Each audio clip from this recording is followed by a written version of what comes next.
Good evening, everyone. My name is Michael Lapola. I'm the interim township manager for Montclair, and tonight we're going to have a public session concerning our municipal budget for 2024 that was introduced by council on May 13th, with a public hearing and final adoption to be held on June 11th. So I want to welcome all of you here today. This is being broadcast live. My presentation will be relatively brief, and all of the department heads are here today to answer questions that are a little more specific, but we hope we provide you with some information and answer as many questions as we can. Okay, budget objectives. These are budget objectives for any government, but basically it's to maintain and improve services to residents, identify areas of operational improvements and cost savings, maximize tax, that should be minimize tax increases and remain within the statutory cap, long-term financial stability, debt reduction, healthy reserves, and addressing our infrastructure needs. Just to give a sense of where we are in the bigger picture, the township municipal budget represents only 24.44% of your total property tax bill. So for residents, when you get that tax bill in the mail, less than 25% goes to municipal government. And another thing that we need to keep in mind is that while we collect the taxes for the school and the county, they get 100% of their levy, and we are basically responsible in the event there is not a full 100% collection of taxes, which does not occur. We are in a much better position than most municipalities, and our collection rate hovers in the high 98% to the low 99%, but that is just how the law is written. So, for example, when the school sends their bill for the levy, they get paid their 100%. This is just an overall picture of the size of the budget. 2023 budget was $101,611,924, and the 2024 budget is $102,801,004. This is at the introductory level. This gives you a snapshot that can change somewhat in terms of grants or things like that in the course of the year, but that's a percentage increase of 1.17%. The local tax levy. The local purpose tax levy is the money we raise from taxes for the residents, the property owners in Montclair. In 2023, that number was $59,144,712, and in 2024, it's $60,897,190, a difference of $1,752,479, which is a change of an increase of 2.96%. This is a breakdown, as I mentioned before, is the portion of municipal. So we are at 24.44%. You could see that the schools are at 56.66%. Is the biggest chunk of the tax bill. The library tax is calculated separately, and the county percentage is 16.92%. So if you want to know what the average tax bill will increase if this budget is adopted, the average home in Montclair is assessed at $635,800, according to the tax assessor, and the average tax bill on that home would be $21,995, and my eyes are a little far away there, Tony, on the municipal portion, but it's oh,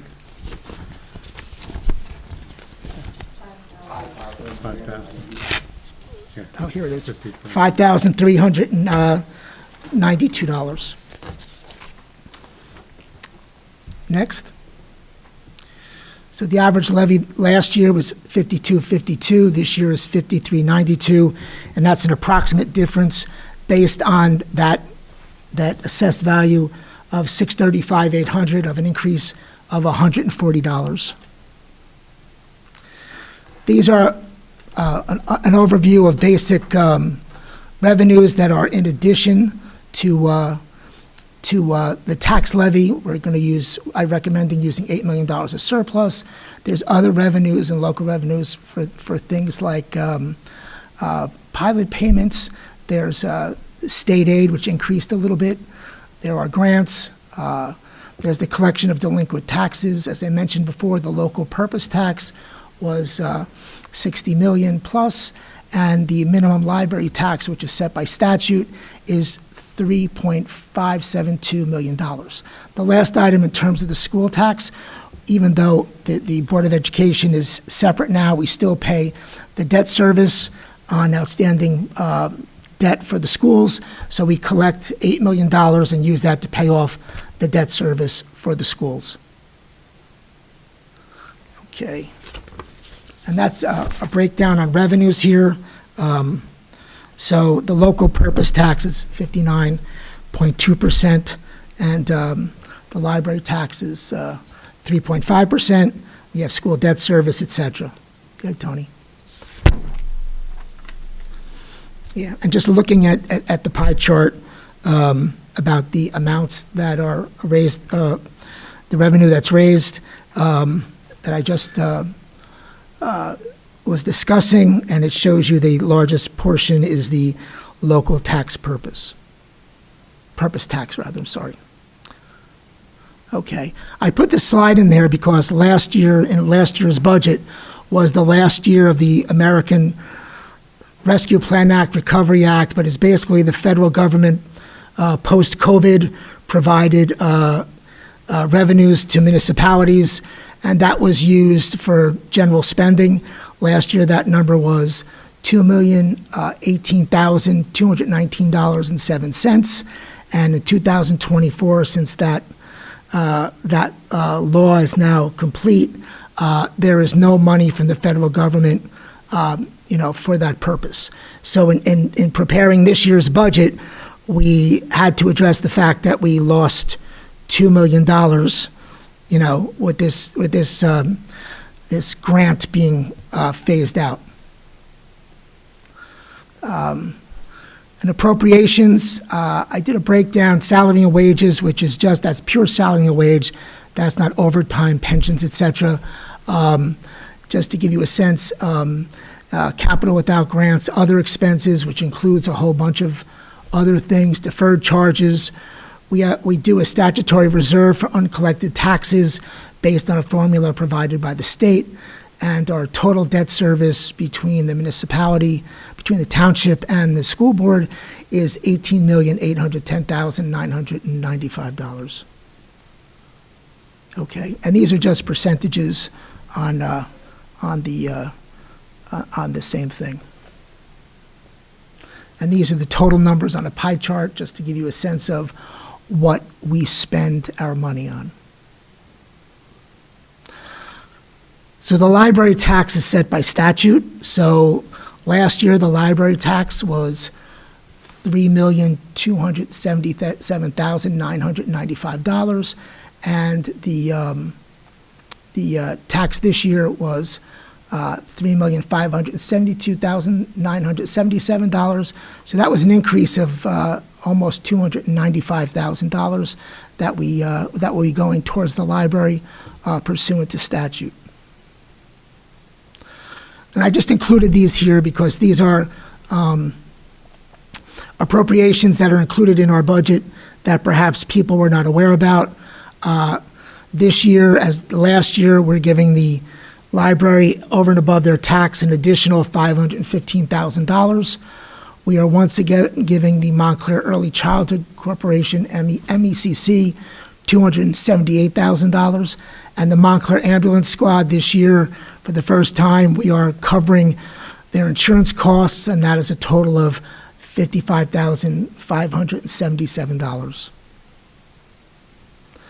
So just to give you a little breakdown on salary and wages from one year over the other, this is just a snapshot from budget time, because if you add in all the other costs, overtime, et cetera, it's not a decrease, but I just wanted to give you a sense of basic salaries pursuant to the budget documents. That's the difference between 2023 and 2024, there is a decrease of a little over $1.3 million. And other expenses have increased by here almost 9%. That's a variety of things on the day-to-day operations of our government. We've had increases for things like utilities, insurance, an increase in our payment for pensions and things like that. So when it all adds up, it's an increase over last year and with inflation of a little under 9%. I want to make a correction on this because the police and fire pension number, and I believe the CFO can correct me if I'm wrong, but last year there was part of the payment was outside of the cap, so the number would be approximately for 2023, I believe, about $300,000 higher because part of the payment was under the cap, so it doesn't appear. I should have caught that earlier, but I'm almost positive there was a separate amount that was paid, but this is the number provided in the cap. We can move on, and I can go back with the answer. Okay, these are all of the pilot payments we receive. Since this is an issue that frequently comes up at meetings with the public, I thought it was appropriate that we give a breakdown of what that amount is. For the purposes of this chart, for 2023, I used the amounts that were realized, and for 2024, I used, and there's a mistake on the bottom total. I apologize. I thought that was corrected. There's an extra 5 there. It wasn't saved when we made the corrections, but it should be 6065832, not 65, but 60. So it's about a $200,000, a little more than a $200,000 difference. And I just want to make one point about pilot payments. I don't want to argue about the merits of whether or not part of the pilot payments should go to the schools. I only want to make the point that that $6 million or approximately $6 million is revenue, just like tax revenue. So if you take away $2 million from there that we get already and give it to the schools, it's a $2 million hole in our budget. So it's not separate, it's all one pot of money. So we need to be very much aware that while that may be well-intentioned, and given our cap law, which I'm going to address a little bit later, given the cap, if you were to cut this by $2 or $3 million, it would create a major hole for us. And I don't see how we could possibly address that even with the tax increase without having layoffs. So I just want to explain to people, not going to argue merits, just say when you see that number, it's not a separate pot of money. It's our revenues, and we count on that money to pay the bills just like tax revenue. So I thought that was important to break it down, and all of these numbers are calculated and audited by the finance department. But this is where we are, and I just thought it important that we, I point that out to you. I just wanted to talk about election costs because in your budget you're going to see it's really interesting that under New Jersey state law, if you have a partisan election, the county pays the tab. If you have a nonpartisan election in May, the town picks up the whole tab. So that's why we have additional costs. I actually contacted a few legislators who didn't have an answer for it, and perhaps can change that, but we have to pay. We had the election a couple of weeks ago. We pay all of the board workers ourselves, et cetera. So that is included in that number. We also have a special election coming up, a primary election, which would be July 16, and a special election, general election in September for the unexpired term of the late Congressman Donald Payne.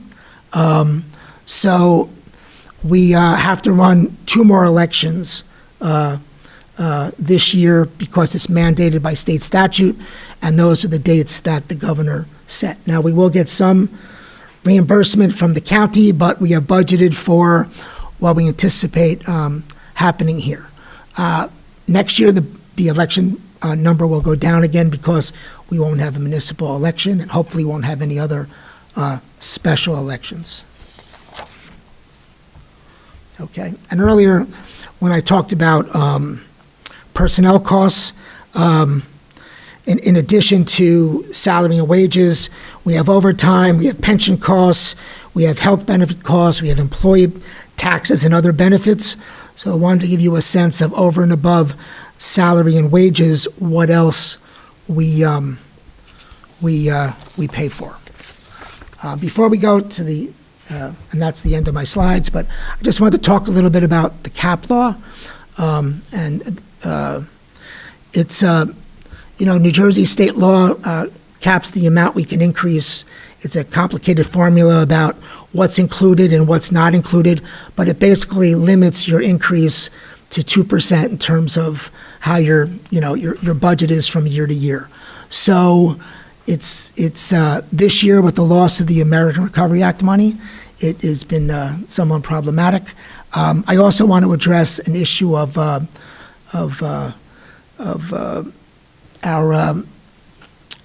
contracts with all of our unions. All but approximately 50 of our employees belong to labor unions. All of them, I believe, have long-term contracts that began 3 and 4 and 5 years ago. So we are at the end. I know with the PBA, the contract ends this year. We're going to negotiate some of them, and next year, some of them again, and the year after. But you have to put in context that while in the beginning of those contracts, the increases were relatively low. For example, in most of these contracts, police and fire, for example, even though with titles and stuff it's a little different, but it averages approximately 3.25%. And that's for all the other unions too. So when you have your salary and wages and the cap is 2% and the contracts that were negotiated years before have a 3.25% increase, it is a cost that is not negotiable and has to be incorporated into how we approach our budget. That's just the reality of it. As a former county manager and head of the Turnpike Authority, I would have been thrilled to have a 4 or 5 year or 6 year contract with unions because it always benefits you in the beginning. But I don't want to use the phrase the chickens come home to roost, but in some of those contracts, the number goes above 3.25 in the next couple of years. So it's not an issue that's going to go away. So I hope that gave you a very, if not too basic picture of our budget. I thought that instead of going into minutia, and I have, for every member of the public here, all of our department heads are here to answer if you have any very specific questions that you'd like to know about. And if we can't answer them tonight, we will take your name and number, and we will get those answers to you. So on that note, if anyone might have a question, please feel free. You don't have to sign the sheet if you do. You can just get up and ask your question, and that would be it.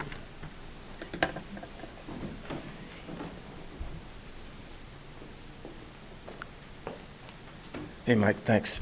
So one of your slides with the pilots, and I don't want to get into the whole pilot, to the school thing. I noticed that in 2024, 2 of the pilot payments are going down, which, they should be going up. I will defer to the CFO on that because I think 1 or 2 of them were, could have been a payment made that was due before, or it comes a little later, but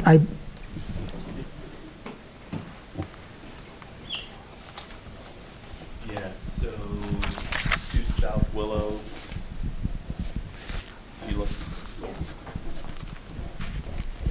South Willow, Belmont, that is Yeah, to South Willow was $475,000 we received, but it's at the beginning, from the beginning of the period to that period. But for the entire year, we will be getting only 243,000. At that time, this was at the beginning of the year, that additional funds that were supposed to get from the follow-up from the prior year, et cetera, et cetera. But actually, it is based on the pilot calculation, based on the pilot agreement, what we are supposed to get for the one full year of that, that's that. And again, it is an estimation because usually pilots are a certain percentage of the annual gross revenues. If the annual gross revenues for 2023 goes down, then the 2024 pilot revenue goes down. Because at prior years, what they got based on that is a percentage applied to that prior year revenue. I don't quite understand. I don't get it. And the one above it, 1.1. It's like $525,000 less between the two of them. So Yeah. why would that be?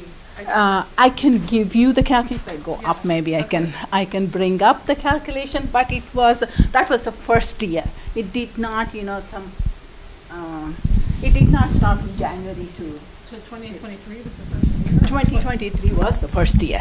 That can't be, that building's been around for more than. No, South Willow is the Seymour Street. Yeah, I know. No, it did complete only last year was the first full year. Yes, and there was some, But why would the payment be higher in the first year? And I'm sorry for getting in the yeah, weeds here. We can talk about it 2020, afterwards. let's say 2022, you didn't get the revenues because everything was not finalized, but they were operational. That will come, that came in 2023. Now I So get it. the realized amount It was was a partial- from the Partial from the 2022. 2022. Got it. Yeah. All right. Does the municipality review the income that is significant? Yes, we do get their audit reports, their independent audit reports, and we will have those. So these are the actual numbers. Yeah, this 475 is the actual number. See, if you see, in 2023, we estimated only 224,000, Right. but because of the prior years. Right, so And it's right probably now, should have been allocated to 2022. right now, we only estimated 243. It could change, the actual will get a little higher. Maybe I should take the. No, you might. Do you ever, with an exhibit like this, show what the taxes would have been had there been normal taxation versus a pilot, so that we could see the difference? Yes, it is on the user-friendly budget. It's actually one sheet on the user-friendly budget. I have it. And it shows what the taxes would be if it was Yes. normally, Yes. normal application? If it's otherwise, if it's not pilot, if it's otherwise regular taxes, it is on the But user-friendly it's budget. not broken down by property. is it? Yes, it is. It is. Yeah. Is that available for us to see? Yes, yes. It's on the website too, and I have the copy with me. I believe I brought it down. Yes. So, is there a way to put that up on the screen so we can see, like, what the taxes would have been and what they are under the pilot? It's on our website that we posted. Yeah, maybe he can. I'll- Where is it in the user-friendly budget? Yes.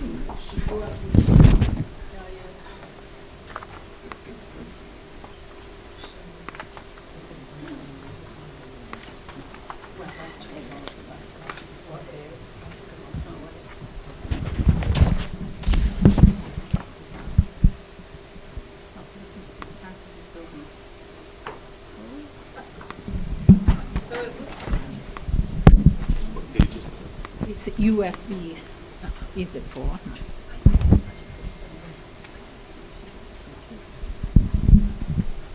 Taxes in building. Yes, this is it. that means. In regular time, yes. Yes. Pilot buildings.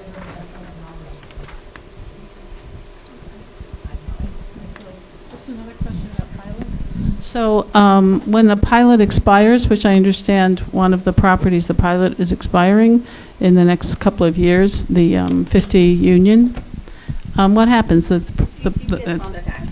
It's just reevaluated and goes on the tax rolls as a Yes. regular, it's not On the renegotiated? regular taxes. It's not renegotiated pilot? You cannot make it more than 30 years. That's my understanding, yes. Make that enough for some of the first classes. Well, Is there a way to make it? I'm sure. Do you know what page you want, Marjorie? What pages? If it isn't gonna happen.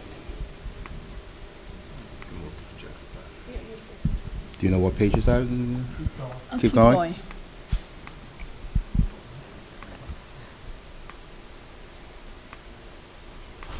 Yeah, no, the one before. Yes, that one if you can. I just want to bring it to your attention. If you see in the prior year's budget, you would have seen the hotel paid extraordinarily big amount. But that's on the actual realizer column, you see a huge amount, but that's not what we collected last year. The prior year, they didn't pay in 2020, 2021, all together as a delinquent payment. They paid it in 2022, I believe. So you see that big amount. Do we charge? Yes, we do. Charge interest on? We do charge any, just like the taxes. It is 8% up to $1,500. It's 18% on anything over $1,500. Plus, if the taxes are more, if the owed taxes, pilot payments in this case, is more than $10,000 by the end of the year, it gets an additional 6% penalty.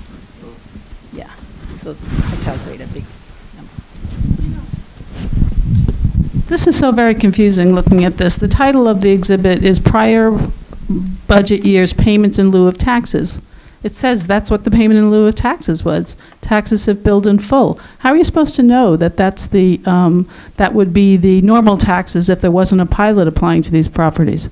I just think the exhibit is it's hard to understand. It's assessed value multiplied by the tax rate is that amount showing it there. Yeah, but there's nothing that would, looking at this, you have to, you'd have to decipher it rather than, so are these titles? That's user-friendly. But are these titles dictated by, the user, the state? These are all state forms. Okay. Because I think normally the pilot billing column is complete, so you can easily. Is it not complete? No, normally you can just look on one page. Yeah, that's right. It says pilot billing here, but it's not there. That's blank. So normally, it's, like last year, it was the pilot, and this year. So what's the ratio of assessed to true value? It's currently, it is 70%. Our equalizer valuation is at 70%. That means, it's way lower than the market. I do believe that we're due for a reassessment before Revaluation. before 2000, by 2028. Or It was 20 the it should be in county was supposed- 2028, but we will, We revalued in 2018, and because it quickly went down again, the county was going to force at one point. Last year, they said they're going to force this year, but it didn't happen. Sorry. Yes, we did revaluation in 2018, and right after the revaluation, we applied the new values right away. Again, the market went up and it went down. The valuation went. The equalized valuation went down. So the county was going to, there was actually a notification kind of alerting us, be ready that we are going to force you to revalue, but it did not happen. Most likely next year or a year after, they may do it. At the county dictates? if it is below a certain level, they do dictate. although I can tell you there are certain municipalities, I know Elizabeth went 40 years without one. I mean, they litigated and Newark, didn't do too. it. Some cities just outright refuse to do it, refuse. The bigger cities just refuse, kicking and screaming, and there doesn't seem to be any, I think it's changed a little bit, but they went a very long time, decades, many places without a revaluation. Okay, so I know, Michael, I asked you this question, but, so there's been an awful lot of increase and a lot of sales in the last couple of years in properties, and the market prices are out of this world. So when someone buys a house for, $2 million, that was assessed at, say, $1 million, are they immediately charged, is the market value immediately applied to the current tax rate so that you're, No. so they, what, they wait until the next assessment to be, so the taxes to go up? In fact, yes. Yes. Correct, yes. Yeah, Wow. they don't do a, some towns, like where I have a home, they don't, they do it on an annual basis, but it's a very small town, so they can do that. But Many of they do the- a constant reassess, a constant Right. change in the revaluation. Many of but- the counties are asking, Essex is not one, but many of the counties are doing on a regular rotation basis, every year, 20% of their properties get reassessed. That, I'm concerned about the fact that in 4 years, let's just say the last 4 years, housing prices have gone up enormously, and yet people who can come into town and buy a $2 million home, they're not taxed at the rates are not applied to that new value. Is that what that's what you're saying to me? So The are the township attorney existing goes to people. court every month or week with the tax assessor, tax assessor, so we can address this issue. But Carmel, so are everybody else too, not just the new person who comes into town, so are everybody else's But we know properties that are. market value when the house turns over. That's the point. We don't know the I've lived in my house 18 years. You really don't know what my market value is, but the person who sold down the block for $1 million, we know that that's the market value, but the rate is not applied to the market value. I thought that's how taxation worked. The rate is applied to the market value, but I guess it, That's spot assessment issues. Yeah, and Paul, would you like? Yeah. Well, one, to Carmel's point, yes, when you would know someone's market value rate, however, it would be applied township-wide. So what happens is we go through an assessment, a reassessment every so many years. I believe there's a equalization rate that is applied by the county when they see that our taxes or the assessed values in the town based on market value go up compared to what the tax rate is. They do use a formula. I wish George, the tax assessor, was here. He could explain it better than I can. But however, it doesn't work that way. The law requires an assessment town-wide. As Mr. Lopolo was saying earlier, some towns do it annually, but that's a cost to the township because you have to pay for those assessments. So that's why we try to do them not as frequently until the equalization rate. Wait, so the last time we did it was 2018? That was my understanding, yes. This is technically supposed to be every And so we're. 10 years. Do you want? Yes, you can spot assess. When was that? Yeah, right. Well, the county is ordering us to do a reassessment. Yeah. And when I started at the township back in '22, they were saying they wanted us to do it around 2026. So I believe it's coming soon. To the clerk's point, 2027 or 2028 is what. I had a ordered. conversation with the tax assessor yesterday about this. So we are approaching 2028, Yeah, and preparing for that. Probably would get it done the year before, but it takes time to get it done, hire the experts and everything else. But I can tell you where I live, you can, every year, they literally, you get a postcard in the mail, and you call up a number, and you walk around with your phone, and they look inside your house to see what changes you've made, et cetera. I don't know if they keep a record of everything they've seen. They look at the outside, and then you get your new tax bill. So it's very interesting, and if you don't, you get hit. So it's an interesting approach to assessing a house. They do So- keep a record because Yeah, that's how what they do. defend them. And it's also a policy process matter. It almost comes to the same rate if you do once in 5 years Mm-hmm. revaluation that we did in 2018. We did the revaluation. It cost us $1 million, and we did we paid it off in five payments. And if you annually do some counties, I'm only talking about from what I hear from other counties and all, of the size of the municipality, it costs about the same thing. And if you do on a 20% rollover basis, every year, 20% of the property, it comes down to the same Yeah, cost to it. yeah. It's just that. And I just want to talk a little bit about the county tax equalization rate, because as a former county official, people always wonder why I read in the newspaper that county taxes are going down, but my county portion went up. How could that be? And how is it that certain towns might have an increase of $120 in the county portion, some zero, and some have a decrease? And the reason is as Paul mentioned, because everyone assesses differently and they look at your market rates, your values is relative to everybody else in the county. So if your values are increasing bigger or faster, larger than other municipalities, even though you only have maybe 40,000 people in town, you may be paying 20% of the taxes. So that's why people don't understand this, but in terms of the county portion, the better all of those poorer towns are doing, the better it is for you. So if you're increasing far and far ahead, if you look and I don't have the list in front of me for Essex County, but if you look at the percentage that Montclair, Milburn, Maplewood, Glenridge pay relative to their populations, it's totally disproportionate.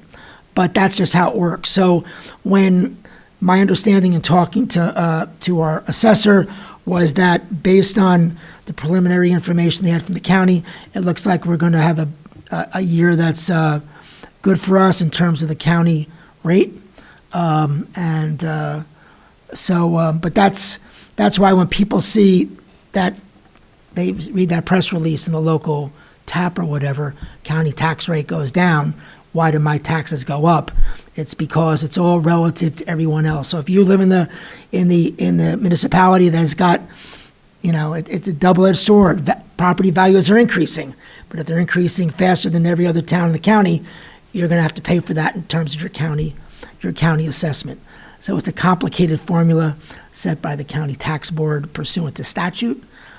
They apply the formula, but the statute is very specific on how they do that. So that's why that number doesn't necessarily jive as to what you might read. And I just want to go back to one on a different subject on that issue. Sure. So the next to last one up there is something on South Park that says 98 residential units assessed at $42 million. And then you look up at 11 Pine Street. I don't know why it's listed as other. It's residential. It's got 163 units, and it's assessed at $18 million. Can anybody explain that? That is the agreement. What does that mean, that is the agreement? Yeah, if you see this, I believe it's in 2006, there was an agreement with the 11 Pine Street. You are 100% right with regard to that iniquity that I see too. But it is based on the income of the URE. URE is the management, correct me if I'm wrong, Paul knows probably, in that agreement. It is not based on the rental income. It is based on what the management company's income is. And what's the relationship between the management company and the owner? There is a relationship.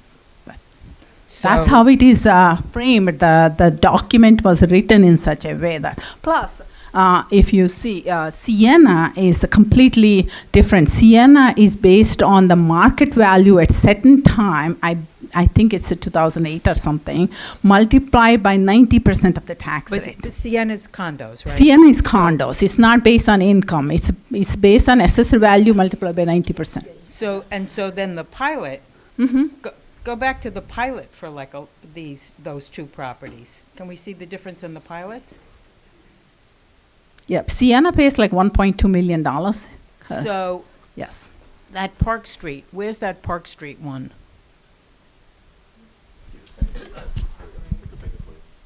Park Street. So Where is Park which one's Street? the Park Street? The one that was 98 units? Not on there? How come?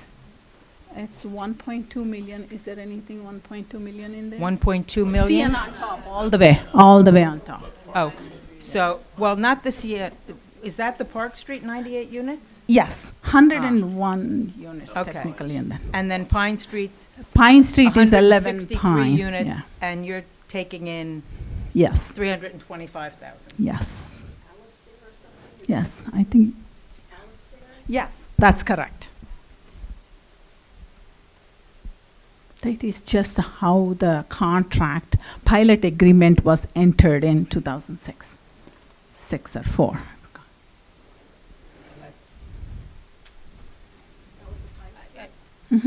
I mean, it makes you want to check out all the pilots now, because that doesn't make any sense. Yeah, we had a big discussion about it with Mr. Ira Karasek, and back in when we have so few nonprofits that those are housed in that building, Alistair. Alistair is listed as a nonprofit. No. In the bottom floor, there are like 4 nonprofits, I think. That's part of the agreement. Yes, a retail space. Yes.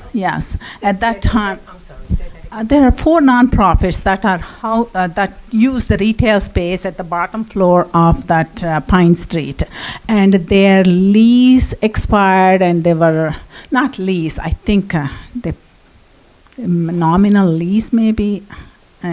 But then we had to redo and also the building was bought over by somebody else. So the pilot agreement transferred to this new company also. Yeah, that's the agreement. It was. That's still one where it's brother to brother? Yes, correct. So the impact on rent control now. So you have lots of apartments now that are subject to rent control. Yes. You're saying that the taxes are based on the income that the buildings produce. Yes. So if they're subject to rent control, they're producing less income. So therefore, they're paying less taxes. Correct? Pilot, No, they don't have these- pilots. No, these- this is not pilots. These would not be subject to pilots. This is your normal, like your garden apartments that are now subject to rent control. Yes. They produce less income because they're now subject to rent control. So therefore, the taxes that they generate would be less also. But Correct? correct me if I'm wrong. It's under the NJSA redevelopment law. Anything that is built under the redevelopment in the last since 20 years, 1987, it's yeah, not subject they're to rent control. exempt. That's not what I'm talking about. I'm talking the ones that are subject to rent control, which is quite Okay. a few units, big apartment buildings, like Mhm. 41 and 39 North Fullerton. So they now will generate less income because the units are subject to rent control. Therefore, they generate less taxes. Is that correct? Yes, if they are under that pilot agreement, No, yeah. it's nothing to do with And pilots. then in that case, it's just Not- the regular yeah, no, taxes is let- based on the Paul assessed can address value, this not issue the for you. income. Oh, is it the assessed value or the income? That's, I thought you said No, that. regular taxes are assessed value. Pilots are But income. assessed value is based on income, isn't it? Well, I Yeah, think it's you're a making, income approach. one, I think you're making an assumption. Asking the Yeah, question. well, so I think you would have to make an assumption that every building that is subject to rent control was collecting more than 4% every time their leases expired, right? It's correct. I believe we feel, and I think, there were many council meetings where landlords came in and said that they didn't increase rents every year or every time the leases expired. But now with the rent control, you're getting, every time the lease is renewed, you're getting a 4% increase. So it's not necessarily, you could be right, there could be a diminishment in their rental income, but there could also be an increase in certain properties' rental income. Yep. How it impacts, though, is not based on the rental income for every tax year.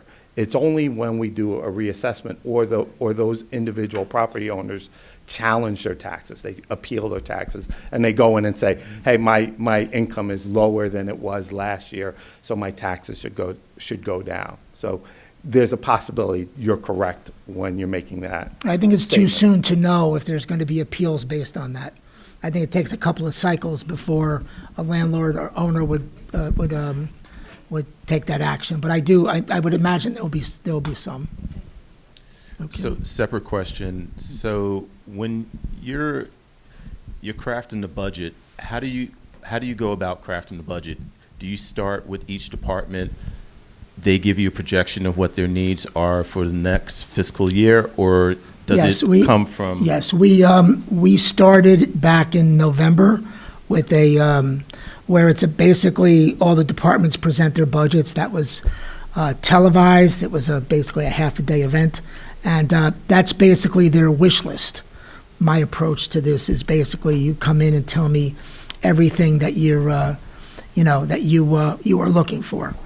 From there, until I have an actual picture of what the revenues are, et cetera, et cetera. I mean, we have so many fixed costs, whether it's with salaries and increases and pensions and debt service and all of these other things. There's a very narrow amount, which is basically eliminating positions until you can renegotiate a contract perhaps and get a better deal. If you look at the salary and wage line items for the police and fire departments for this year, without overtime, those numbers have gone down, and I think that's because there's been a great amount of turnover post-COVID. Chief, I don't know how many retirements you've had, 18 or something like that in the past? Last February, we lost 24 people as of August 1st this year. You can say that. Since last February, we will lose 24 people August 1st this year. Yeah, so those. Through retirement, through Right. other reasons as well, Yeah, yes. so we're going from high-paid people to the entry-level position, so, and the same thing with the fire department.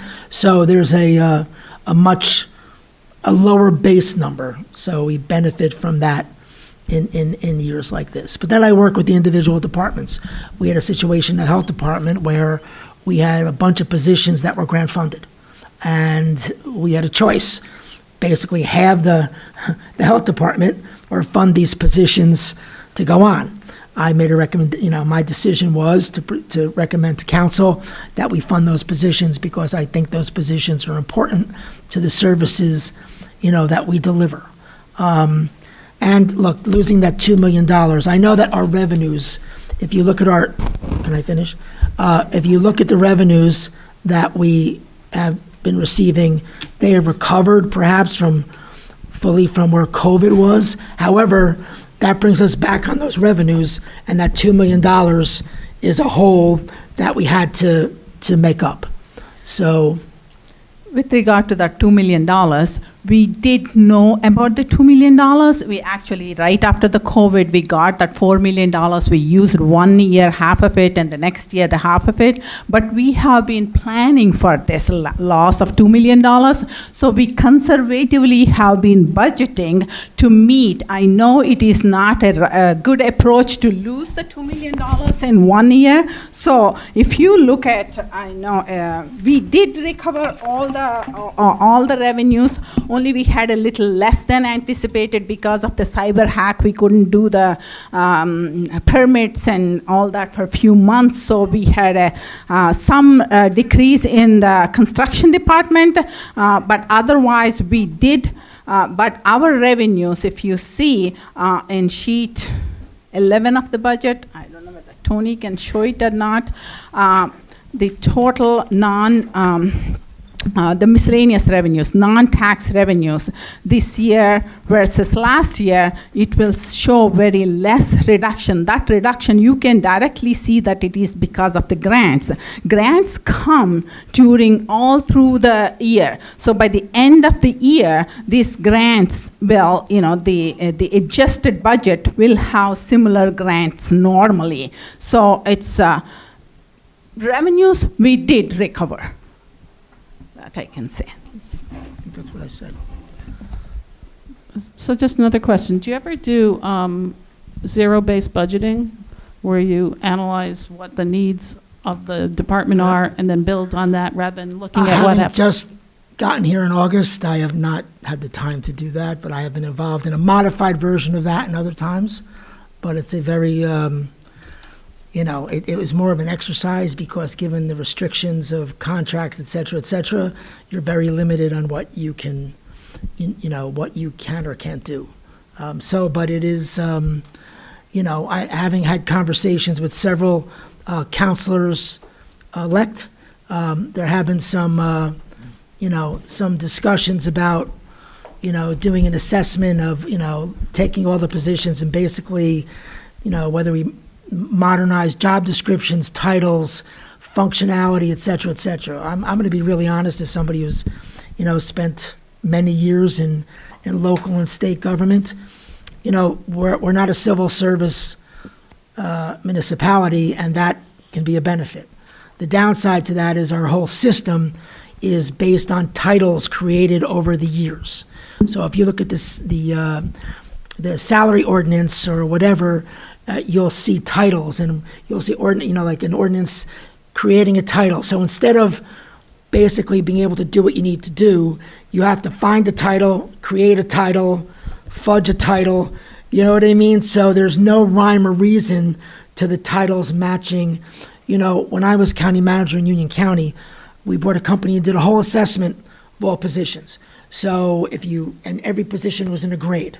So if the manager was a 25, the deputy a 24, department head's 23, as you work your way down, you can have someone who worked in the health department and somebody who worked in DCS who do totally different things, but their relationship to the organization and responsibilities, they were the same grade.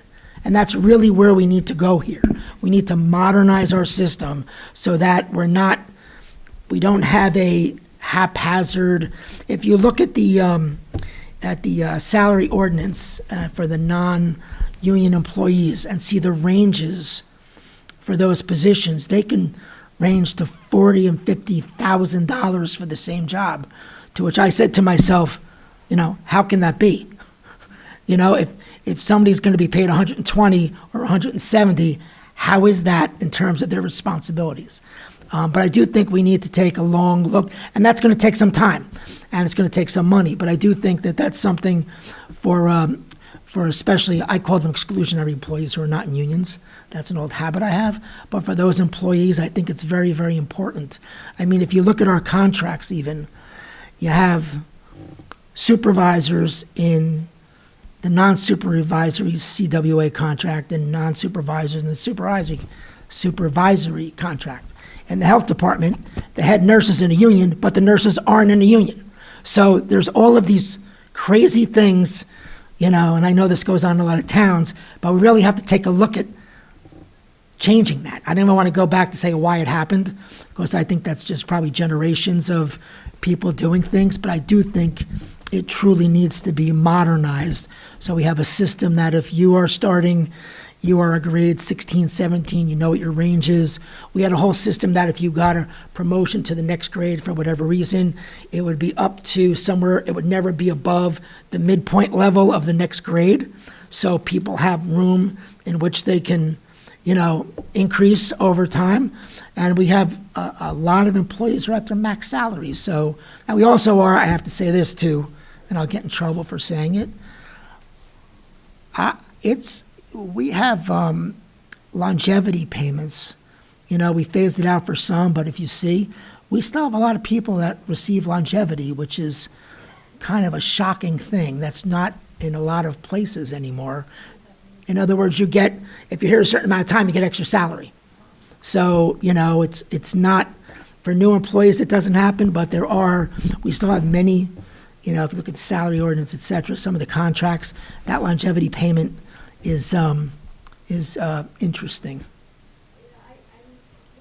interested in that. What is that based on? Is it solely on how long you've been here? Yes, it's solely based, it depends, Sorry. depending on the contract or whatever, it's solely based on years of service. Nothing And about and the merit number or- increases over time. Okay. So, it is in most places would consider it an anachronism, and you hope over time to eliminate that if you can. I mean, certain employees are grandfathered. You're not going to be able to do anything, and it's included in their salary. But it is something that most places push really hard to get rid of. The state mandated getting away with longevity payments, so all the new contracts with the new employees, they are not entitled to these longevity payments anymore. The old existing one are still, because they're still under that old rule, but Right. any new are not. Right. But we still get a lot of people, even for that, we still have a tremendous, to me, a disproportionate number of people, the longevity is basically in every contract and for exclusionaries too. So, you know, It was supposed to be because they're longer, they are more experienced, and they have more skills that they develop. That was or they I mean- survived. No, I get that, but I just, it's surprising because, Yes, I mean. it's not, you don't find that in the private It's not based on any sector. sort of reviews or, Yeah. actual looking at what they're doing and what they've accomplished or anything like that. Okay, Right. thank you.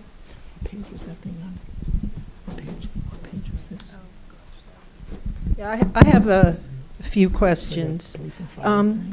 This budget is using $8 million of surplus, and it's my understanding that there is a resolution that the surplus used cannot exceed the amount of surplus that was generated in 2023. So the 2024 $8 million surplus exceeds the amount that was generated in 2023.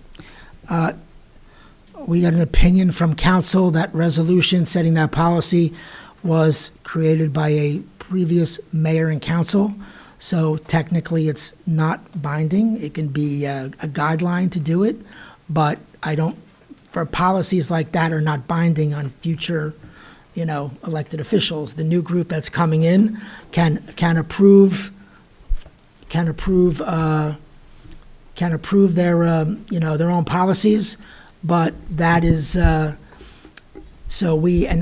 made the recommendation to use that $1 million because without that $1 million, the average household would have had an increase of probably at least $70 or $80 more per household.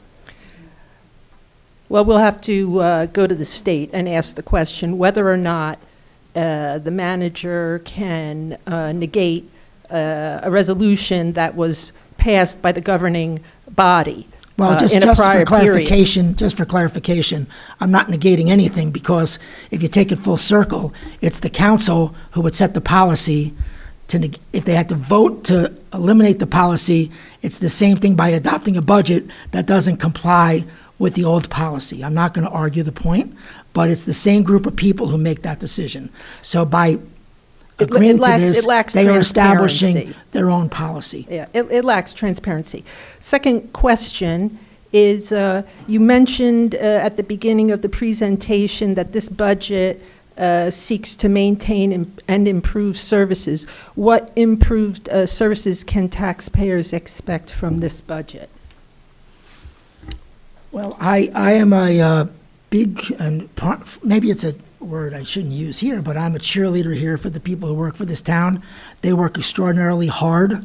When there was a snowstorm and I came out here at 5 o'clock in the morning and rode with the guys, I saw how hard they worked. When I go to the health department, I see one of their health fairs and all the people that came and lined up to get mammographies and other things. I see how hard they work. I see how hard everybody in every department works here. And that delivery of services we receive very, very few, relatively few complaints from people. Some people are frustrated because they have a situation that they may view as of the utmost importance to them, and we try to address it as quickly as possible, whether it's a tree that needs to be cut down or an issue with the leaves not being picked up, and we bend over backwards to do that. And I think that every department in this government does a great job in delivering those services. Yeah, but that wasn't my question. And And maybe you have to think about. I'm not maybe going to you have- argue with you. It's a Maybe term you have of to art. think about my question, because the question was, what improved services can taxpayers of Montclair expect from this budget? And if you have to think about it and put it Let's into start off words, with the that's fact fine. that our health department will be fully staffed and fully funded and won't be cut in half. Let's talk about the fact that for the people who are going through the permit process or through wanting to get a house built, that we have a full-time admin in the planning department. We do our best and we provide that service. And of course, there's always room for improvement. But I think where those dollars are spent, or I'm asking the council to spend, are well spent. What are the ratables that the county tax is assessed on? Does it include properties with pilots? Under the law, the pilot law, the municipality keeps 95% of the pilot, 5% goes to the county. Right, but that wasn't my question. The question is, what are the ratables that the county tax is assessed on, right? So we as residents, you had the figures up there, you know, the percentage of our taxes that we're paying that's going to the county. And that number that's going to the county, it's allocated between properties based on the ratables. It's So the based on question, their assessed value. all right, And then I'm the using assessed. equalization rate is applied to that relative to the other municipalities, so that in theory, any property owner in Essex County is treated the same when you are paying your county taxes. Yeah, all I'm trying to discern here is the interaction between pilots and residents and other commercial properties. I'm not looking to compare Montclair to any other municipality in the county, because the makeup of their commercial properties and properties that have pilots is likely very different from Montclair. I'm just trying to determine, for the residents of Montclair, we want to know if we're shouldering an additional burden of county tax because of the pilots. That's what I'm driving at.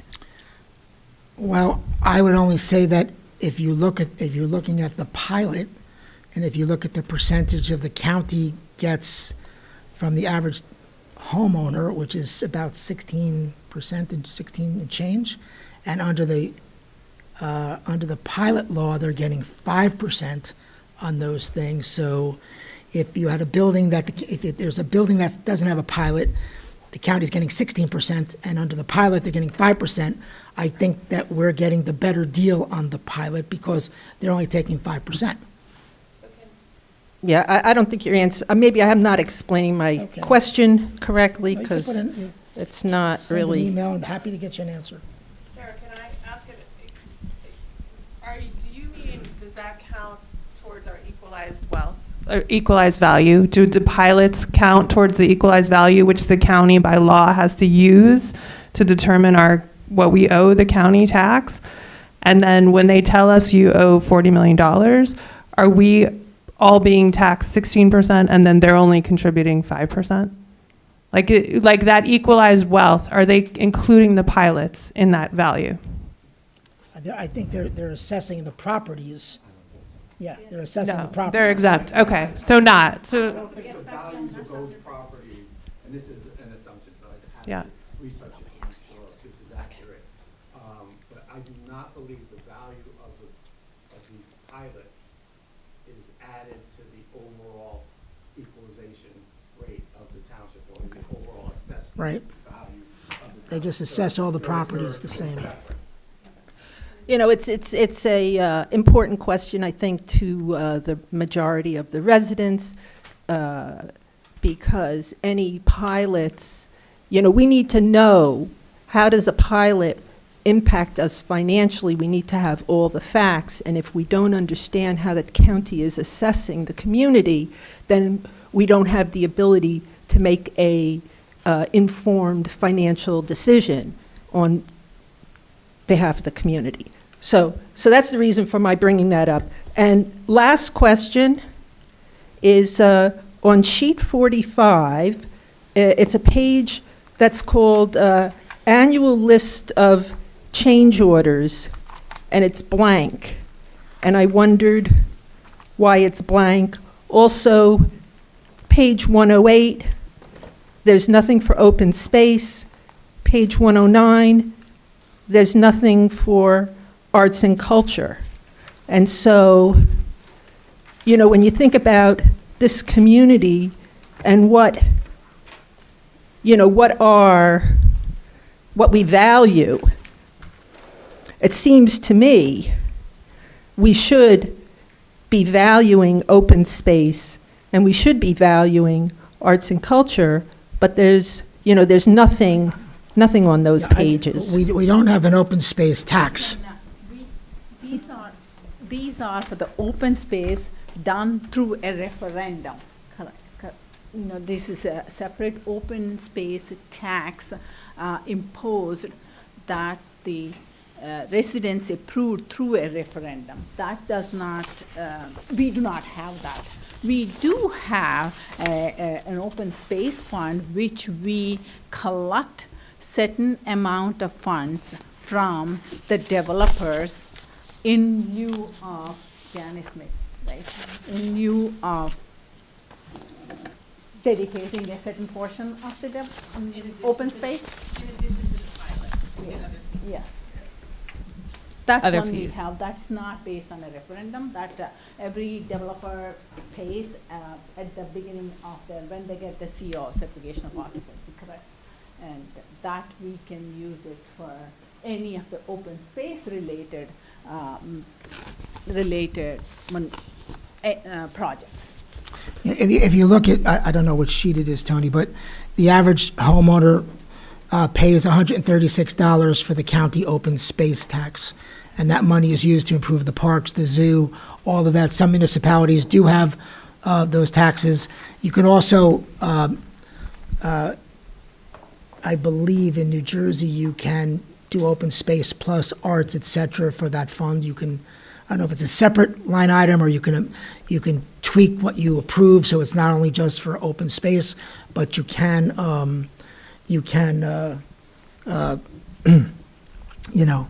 do that, but that's there. I just wanted to go back. Why is sheet 45 blank?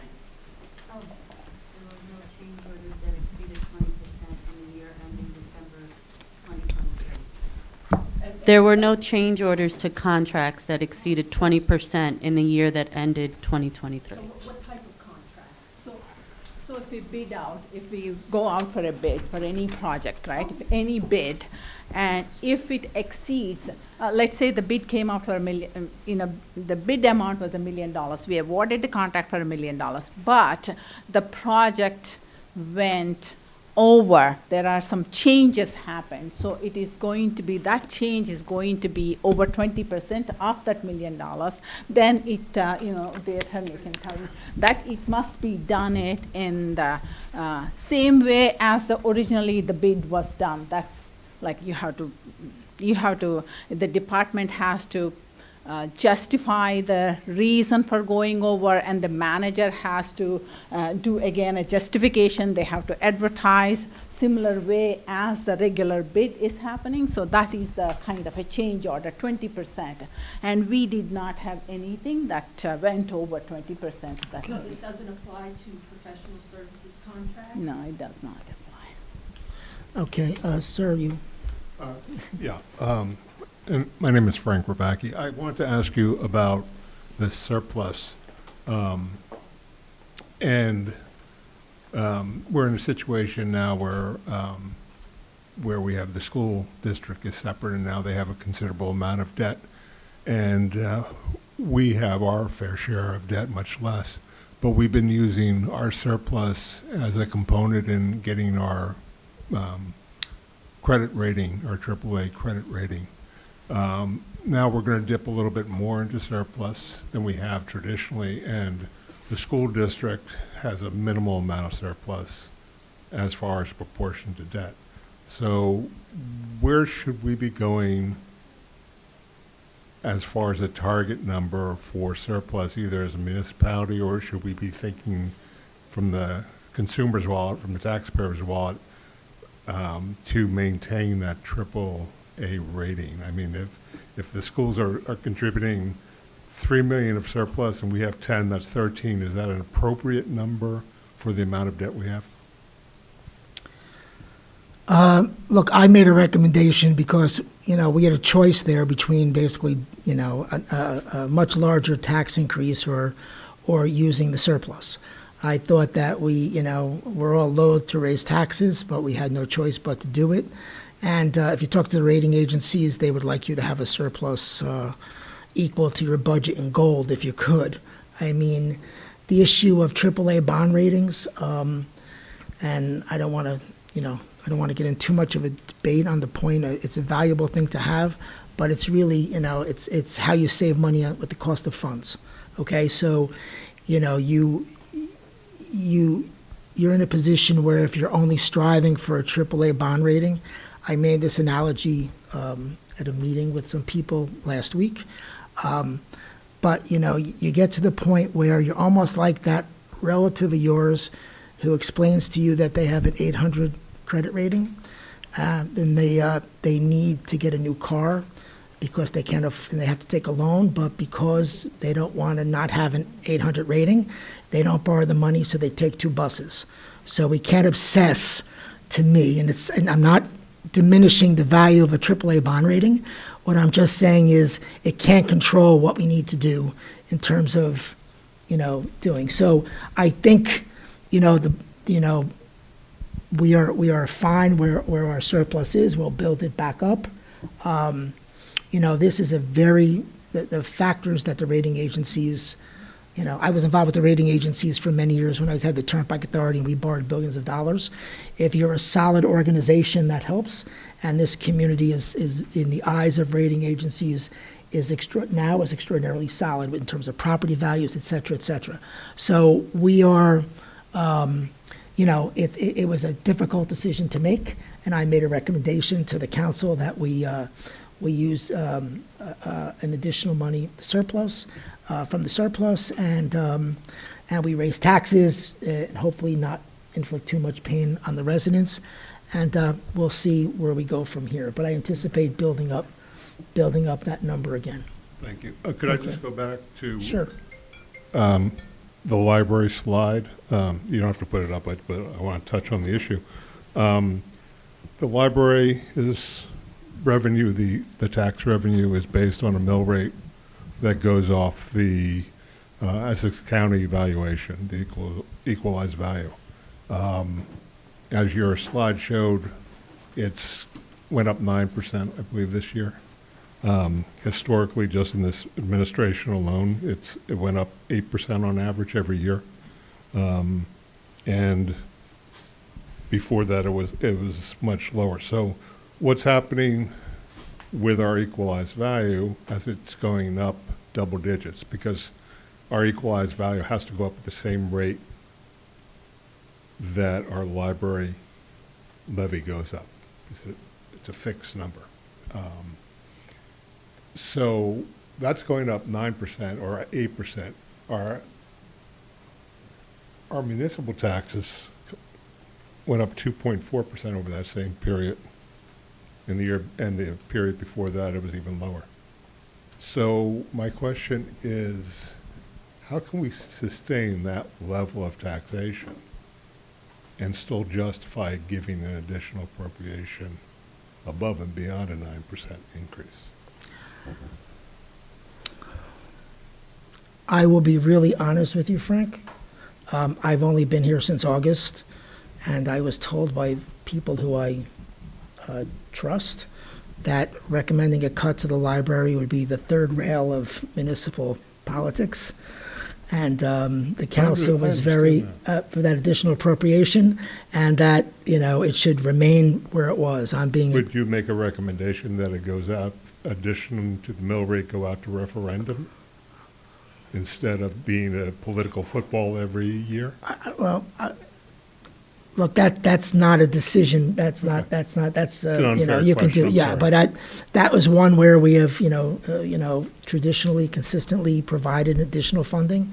It's so that's where it is. So I don't mean to be flippant. I'm just saying. No, I know I was told don't even, so. It was a tough question. Yeah, I'm being honest. And last, and this Sure. is a very open-ended question.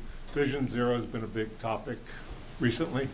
And we're talking about millions of dollars, and we haven't even seen the capital expenditures. How does that work its way? How do we see this in this budget?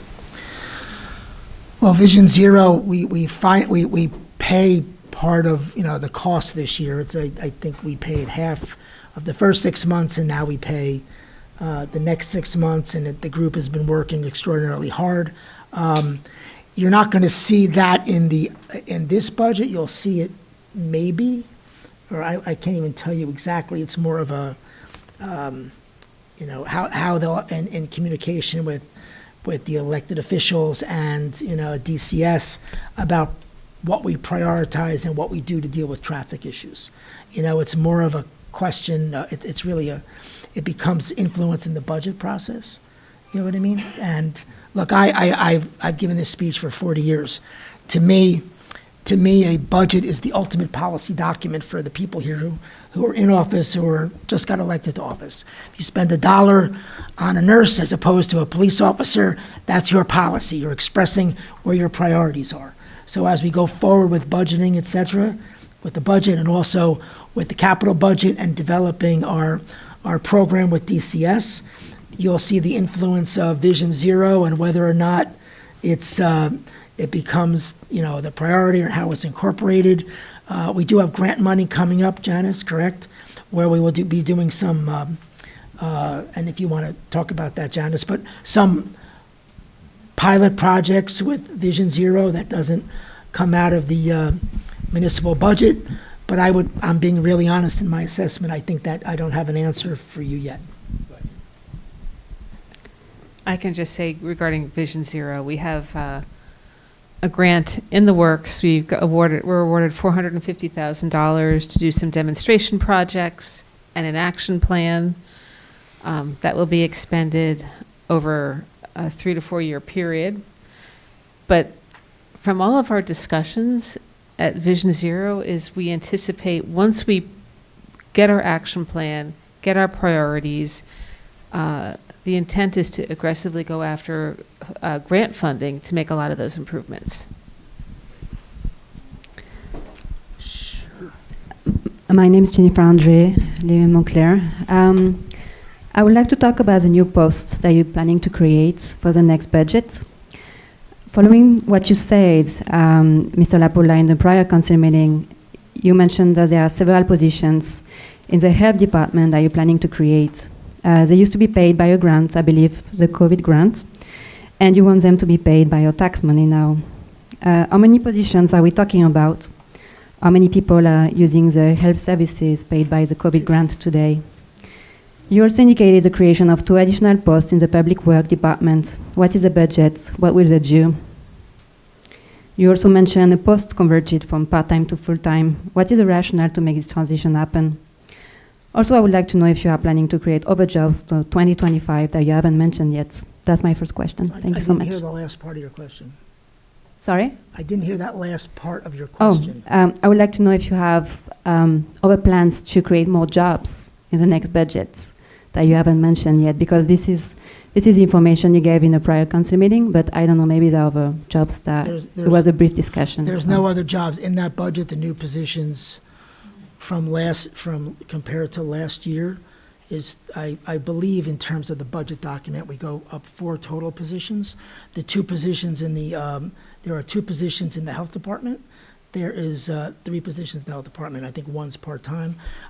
The planning department, for all the work that they do, only had a part-time person who did all the admin work, what used to be called secretarial, answer the phone, everything else. We created a full-time position there. The 2 positions in DCS, honestly, they were created last year, but I'm not quite sure that we did not ask for approval on 2 additional positions, but there are 2 additional positions in DCS compared to last year. Community services. What would be public works? We call it DCS. And there are no other positions that are going to be created. In 2023, August, actually in September, you also created different positions, including a financial analyst position, a human resources generalist too, and a paralegal post. In a prior council meeting, you say that those jobs do not exist, but the paralegal post was actually... The jobs exist, but they existed before and were filled then. I believe there was a vacancy... The jobs were created by an ordinance. Can I finish? There's a position in the finance department that was a vacancy somewhere else that was transferred over. There was a vacancy in the HR department. Positions move from department. Maja, for the vacancy that you had was the position, I believe, that was transferred from the one who retired from the manager's office, and that vacancy was moved over because there was not a position created in your department in September. So jobs were created by an ordinance In the that finance department remains the same. The total number of positions within the finance department must have changed, but not from another department. There's the vacancy that we had that gentleman hired for a brief period of time. That was from last year. That was an existing vacancy. My understanding was and we don't need to have this conversation Okay. here. There was a person who did the insurance work in the manager's office, and when that vacancy occurred, it moved out, but we can talk about this later. But there were not other The total positions. number of full-time positions increased is 4. Four. Only this budget document requires us, this is again the state form, it requires us to provide only the full-time employees. Full-time employees increases. 4, yes, 4 And people. and last year we Part-time increased employees, by 5, is that correct? I'm sorry? Last year we increased by 5 posts, is that correct? Last year, I don't know. From 20. Since September 2023, there were 5 posts created, and also another post, Economic Development Coordinator, that was paid by a grant. Yeah, that's a position that was created by a Okay, so it's grant, like and a total of well, we have 9 grant money to posts pay for it, since so that's a September position 2023. technically, but it's not paid for by tax I don't dollars. have the grant-funded positions in the budget because they're. Yeah, because the number of posts is missing in the analysis. It would be nice to understand also the number of posts. Okay, that's fine. The HR director would like to, Just one more thing. Mayor-elect Baskerville mentioned that communication is a priority. Right now, we have a junior post, communication specialist, that is doing the communication. Do you plan to hire a communications director, or do you plan to keep the communication specialist to lead on communication? the goal would be to hire a full-time communications person. Are you saying on top of the No, communication no, specialist? the person who had that job had to leave for health reasons, so we have a vacancy and we will start that search once again. That person is actually right now reporting to the town manager. Do you plan that to have a communications director eventually, or is this post going to be abolished? There is no position, there is a one communication position There is that one reports to me communications director that is and one vacant, and we are communications not specialist. eliminating that position. There was a communications director position which was held by Katya Folk. That was, now there is a communication specialist post. But there's no communication director, there's Communication- one So, position. we're going to Post abolish is this post. eliminated. Is that what we're saying? The communications director? We converted it to the other job. I think what you have to also keep in mind is we do change titles, but we didn't create a new position. There's not two communication positions, So there's one. the correct process to create a new post and remove the old one, so everything is clear for everybody. But if we keep 2 positions in the township, then they can be fulfilled For budgeting reasons, you're not anytime. gonna, mid-year changes, you have one, I don't know how else. It's in there part of the year, and then when you change the title, it's a different title, but it's still only one position. That's correct. So what we did with the HR position, HRIS officer, that was converted to human resources generalist 3, then we removed the one and we created one. That's how we do it to Yeah, so there's one person who's have a exactly. different But we title. didn't do it for the communications director, for instance. Is that correct? No, I believe, if I'm understanding correct. Okay, forgive thank me you. If I'm not, is the title completely eliminated, or the title exists and the post remains Okay. vacant? Because otherwise it can be Yeah. filled, right? All right, what? No, that's the question she's asking. The director of communication specialist is a contract position. You cannot just eliminate it from the contract. You cannot just take it out of a contract that's already in existence. So that's why the communication specialist positions was created, to give the individual room to grow to become a director. A lot of the positions does not have room for the next person to grow in. For the HR project, the HR generalist, The project specialist position been existed many years ago. We just filled it. The vacancy was never filled. For like about 2 years, you had one person caring for over 400 employees. So the HR journalist 2 position was created to give people room to grow in their positions. It doesn't necessarily mean you're going to hire someone for that position, but it's there to give, again, room for growth. But the communication specialist position was created in September 2023. That's a new position, right? It's a new It's title. replaced, it's a new title replacing the Director of Communications. So that position has not been filled, but we cannot eliminate it from the union contract. The, So we're the gonna title have- of director is in the contract. A title does not mean it's a funded position. It just means the title exists. So that was in a Correct. contract. So even though we changed it, we took that money and created a different position in the manager's office, the title of director still exists because it's in the I think, it's in the contract. Still in the contract. So it's still in the contract. So the title exists, but it is not a funded position. So technically, we have 2 jobs, right? Well, we have a title, And without those money, you jobs don't could have a be job. filled, but we don't do it. Is that correct? It's just those We jobs don't have exist. 2 jobs, now. we have 1 job and a title. No, it's 2 jobs, two ordinances, 2 salaries, 2 jobs. So they could be filled at any time. Is that, Well, that's my it has to question. be funded. It's not that it's funded and someone can be hired. Yeah, but another position was vacant for a while and then was funded later. So that's just my question. Thank you so much.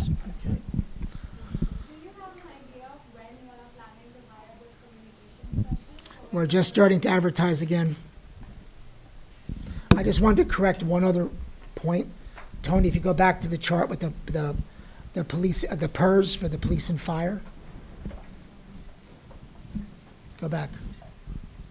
Yeah, no, I think you passed it.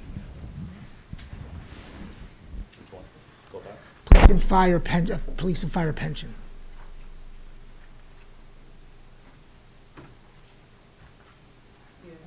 There. I just want to make a correction that's not an accurate, those numbers are not accurate because in last year's budget, $366,859 was outside the cap, so it wasn't 2023 included. number is incorrect. So, yeah, the 23 number should be $366,000 higher. So the increase was not $500,000, it was a lot Because, smaller, so I stand corrected. Because last year, what happened is the state gave us cap exception for anything over a certain percentage of increase in the pension, PER, both the police and fire pension and the civilian pension. Last year, the increase was so significant that $360,000, we were able to take it as an exception. But this year, the increase was not significant to give us an exception from the cap block. Okay. And are you able to forecast out what those, or do you just wait every year for the actuary to tell you what you need to pay? I do forecast in my internal papers. I do have that forecasted for 5 years and whatever. But the pension system is 2 years behind. This whatever number, $7,795,000 is based on 2022 salaries. Okay. Can I ask a couple other questions? I think in UFB 9 this year, the accumulated absence, if I was reading it correctly, and it was formatted differently, so it may not be, but Yes, the format changed. That's again, the state is getting tougher and tougher Okay. to disclose our liabilities properly. Okay. So they came up with this new local finance notice this year where it asked us to show based on the title of the people and the union and how much is their accumulated absences as of the end of the year. okay. Was I correct that last year it was $10 million and this year it's $5 million? Or is it, that was just me misreading No, it's the same? Three pages. This year it's like 3 pages. UC Okay. and the UFB. We separated it out by police, fire, and then the civilians. Okay. Last year, everything was like in one sheet. It is more. It's, okay, so let's say it's $10 million. Then can you explain how that works with the $15,000 limit on, that the state, the cap on? I can do that. Okay, Everyone hired after May 20th, 2010 is capped at $15,000. okay. So all that 10 million is a lot of people before Exactly. 2010. And then within that, there's a smaller subgroup between 2007 and 2010, depending on your position. It's very vague as to what it is, but May 20th, 2010 going forward is the $15,000. We Okay. addressed the issue here through several ordinances in terms of employees who are not in a union and capping, their payments. We have been dealing with all the various unions in terms of, we had something called terminal vacation pay, which vacation leave, whatever it is. And basically, we allowed people to convert their sick time to vacation time and then take that time off.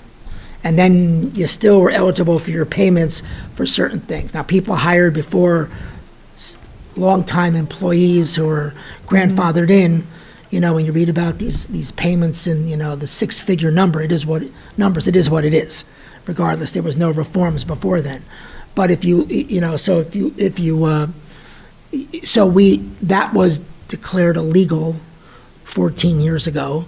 And even in the previous contracts, it should have been addressed because my interpretation of what was local government's local finance board directives was basically in your next contract you should address those issues, and they were vaguely addressed. Okay. Depending on the contract. So our goal is to get we are now, I'm not saying we're over the hump with the big payments, but we are restricting, we have a policy in place, at least we're in, compliance with the law. We are attempting to negotiate in good faith with the unions. The law's the law, that's not, and we don't pay out for when someone, dies or someone quits or anything like that. This is a benefit you get when you retire. But we are negotiating on some of these other issues with the unions. We're not quite 100% finished with that, but we're at least in compliance with the laws of the state now, which took a little while, but that's what that is. Okay. So, but anyone hired after, and I think last I checked, I believe that more than 50% of our employees now, maybe in the low 50s or 55%, were hired after that May 20th date, 2010. Okay. And I have one more. I see Mr. Abzarni sitting in the back of the room, and I think this may be one of his last council meetings. Mr. Abzarni is retiring after many years on Friday. I'd like to acknowledge him.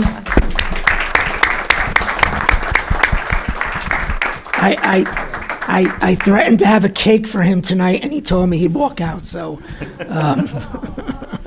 And I want to say Mr. Abzarni is one of the more patient people that I've spoken with recently. He's been very generous with his time. But since you're here, I just have a question about our relationship with Glen Ridge. Because I'm not aware of another town that has a relationship with another town like Glen Ridge anywhere, ever. But so my understanding is that we manage their water and their sewer, like we serve as their sewer operator for $20,000, and their water, I think they pay us another $60,000 for to manage their water utility. And according to their annual report in 2023, like they have several emergency call-outs. And my question is, are we charging them for that, or do you just manage that as part of, like, as you would manage here in Montclair? It depends on the emergency. Okay. So if we do it during standard time, within that agreement, I believe there was 2 emergencies included. Okay. So, and then sometimes we would do it and then charge them, or we would just go there, manage the project, and we'd call a subcontractor. Okay. So it really depends on what it is. All right. But you serve as like you're making the decisions, basically, sort of, We right? do work Like- with Mike Sicali, the manager. Okay, But sure. in the end, we give him advice or what Okay. have it, as the licensed operator. Okay. And then I know we transmit their water to them and to the Passaic Valley Water as well. And I'm curious because when I look at like what Verona pays for water compared to what Glen Ridge pays for water and other towns in West Essex, it seems like Verona's paying more than Glen Ridge. And my question is like, we transmit Passaic Valley Water, we charge them a rate. Do we know what they're charging people for the water that we send to them? Or just, you may not know, I'm just curious. I do not. So Okay. what we do is, so Glen Ridge, we do not, they own part of North Jersey Right. District. So we're just moving their water in our low pressure zone. So Passaic Valley actually pays more per gallon because that goes through 2 pumping stations. So it's a different pressure gradient. That's why there's a difference in price of what we Right. charge. Right. Okay. So we don't know what they wind up charging people. I do not. Okay. It's not based on that. Okay. All right. I know the replacement for Mr. Absarni, that's going to be a challenge, I think. But anyway, thank you very much. Temporarily, that department will be reporting or indefinitely reporting to DCS because it's hard to find someone with the credentials that Mr. Absarni has. He has a couple of gentlemen who work for him who have all but one of the licenses. One of them will be the acting superintendent or the superintendent of that, of water and sewer, but it's, I'm doing that at Mr. Absarni's recommendation as to how we should staff it and do it with his departure, and hopefully we can make some personnel decisions in the future. Okay. And then just again, because he is so expert, removing him might mean like we need to not service Glen Ridge, in terms of being their sewer operator and their, it's just a thought. Right. And then one other question I have, in budget line items, there is a line item for anticipated utility operating surplus for water, sewer, or parking. And I think for water, it can be a $500,000 into the general budget, which I think in the past we have done. Is there any sense that we may ever do that again? We can, if we need. We have been using all that additional surplus from the utilities for their own capital needs without borrowing it. If you see any of the fund balance anticipated in each utilities budget, it is the capital projects that we are paying for is even more. So like utility is completely self-funded. All 3 utilities. Any other questions? Oh, okay, sorry. Do you have one question? Because I have 3. Oh, no, go ahead. Okay. I have a few questions. Sure. The first one, I apologize if this was already reviewed, but I noticed the appropriations for uncollected taxes. I think it was over $3 million. Yes. And I was just wondering what that's about, and if there's a plan, like if there is a plan to collect on the tax. Like, is that normal to have that high of an It is appropriation? mandated because, whatever the taxes are, it is realistic that we don't collect 100% of the taxes, right? But we have to pay the 100% of the school taxes, the county taxes, library tax, all that we have to pay, whether we collect or not, their 100% goes to them. So the difference is like, what's the right analogy? It's like it is like we anticipate we are not going to collect $3 million worth of it. So that's an additional, we put it in the budget as in case we don't collect. That is because we have to pay for the others. It's like a reserve for uncollected. So that doesn't mean they're Yes, it is based on the collection rate in the prior year. It's a statutory formula, isn't it? Yeah, there is a formula. So that doesn't mean that we're actually going to have to expend that $3 million No. reserve? No. And do we know what taxes are not being collected? Yeah, it is.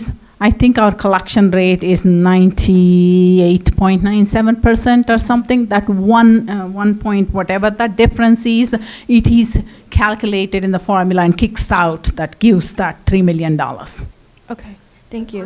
If we don't collect taxes, I would expect that a lien would be placed on the property so that in the event the property is sold, the town. Yes, it will but if the property goes for tax appeal, let's say the property, if there is any tax appeal and tax appeal comes in favor of the property owner, we don't get it back from the county for the amount we already paid until 2 years later. Am I correct, Paul? I believe so. Yeah, 2 years later. So. And we do give a refund. Yes, we do have to give a refund within 90 days. Susan, Yeah. If the taxes aren't paid after 2 years, property taxes aren't paid after 2 years, then we do a sale, Yeah. a tax sale. Tax sale every November we do, every October. And so you collect those taxes through the tax sale. So you sell the lien to a entity, individual, whomever, and that's how we collect on the unpaid taxes. You're not selling it at a discount. No. Susan, you have more questions? No. And we're taking interest on it. Okay. If nobody bids on it, then it comes to the municipality. Thank at you. that time. Thank you. That's very rare. I appreciate it. I have a couple more questions. Hopefully, they're not as complicated. So I don't know if there's anyone from the health department here, but I wanted to just thank them. Oh, Amy's here. hi. And then I had a question about. It says in that section, it says through the shared services agreement, it's offset by appropriations. So I was just wondering what percentage is offset by appropriations, and do you anticipate that? I don't know how the contracts are negotiated, but do you anticipate more revenue based on the health? No, full amount, included. You see on the full budget on sheet 8, you'll see the revenue. On sheet 22, appropriations, the same amount. Whatever we collected, we spent for that reasons. We don't make any profit out of it, but the goal is that those municipalities benefit because of the county. And how often are those? Are those negotiated yearly, the contracts? I think 3 years. Yeah, it depends. It could be, I think, 5 years, these current ones. It's to our benefit to make them as long as possible, and we build in increases annually. So I think we have about 2 years left on Verona and Cedar Grove at this Tony's point. phone. Okay, thank you. My last question is about grant money. So I noticed that money has gone down by a significant amount. It will come back, Okay. over the course of the year usually. If you see last year's budget, when it is introduced, it has $700,000 or something. By the end of the year, it becomes $3 million. I just have to ask because does this actually, that amount include that $300,000 DOJ grant? Because I know of at least one commission that might be able to use some of the money that comes out of that grant. 2021, I believe. It is there. We haven't collected anything, Yeah. but the award is there. They can spend whenever they want. They can spend it. I thought that we didn't have that money I yet. think now Which, The $300,000 DOJ grant? we always front the money, Mhm. and then we collect as a reimbursement. Okay. I was just thinking about a particular commission, a township commission that If you're talking maybe. about the police grant? Yes. We still don't have access to that money because we had to extend it, and they approved all of our other changes, but we still have not have a signed document as to the extension. We had to apply to extend the grant then. Right, because that expires, the initial grant period expires in Right, so September. there's another process, but we did make progress on that. They changed the budget, whatever. Uh-huh. Yeah, we did. Where we did. Report and that's approved, and now they have to extend the deadline for it, but they can start using it. Oh, They Okay. can front the money.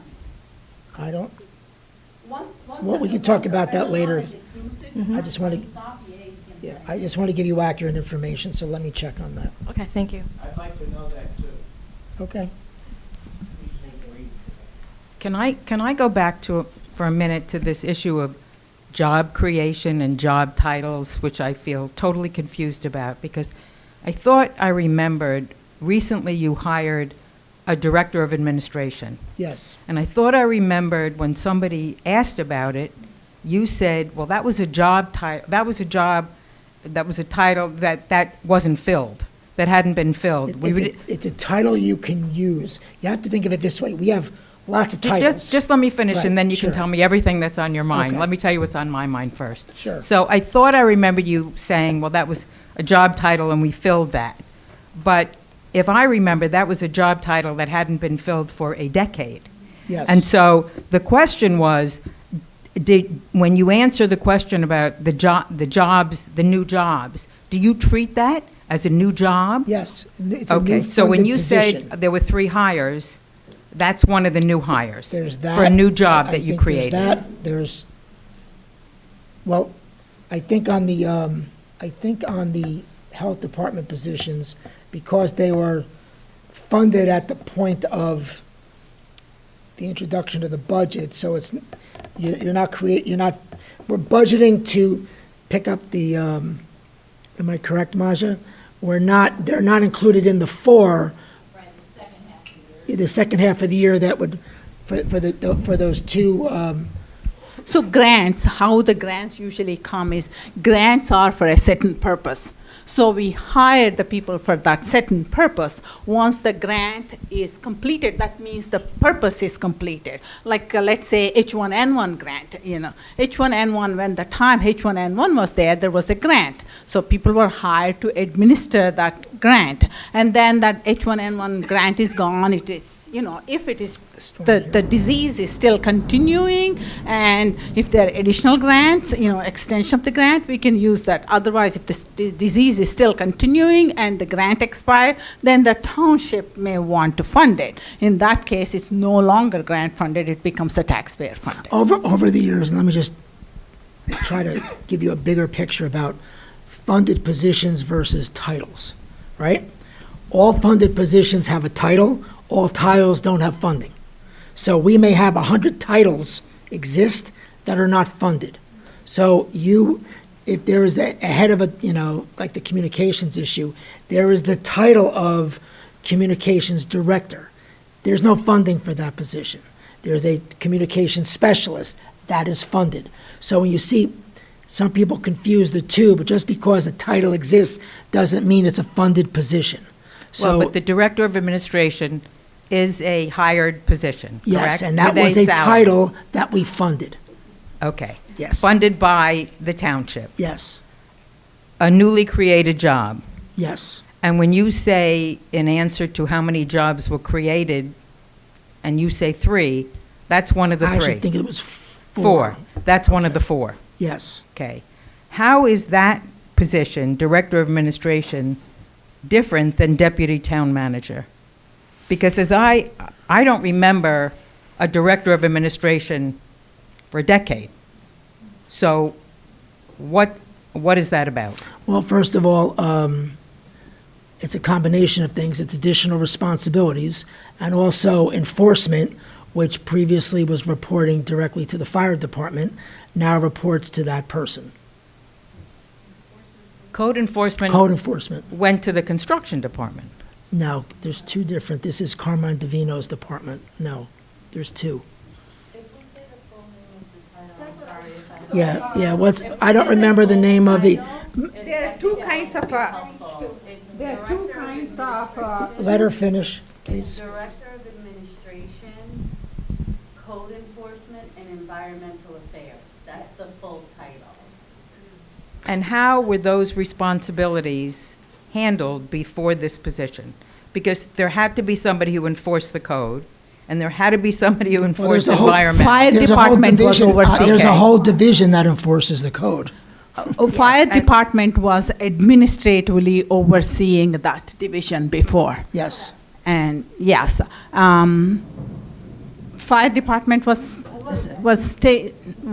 administratively overseeing that whole department. The fire department, even for this year's budget, they gave me before the position was filled, they gave me the request for the budget request and whatever the capital request, they're all provided to me by the fire department.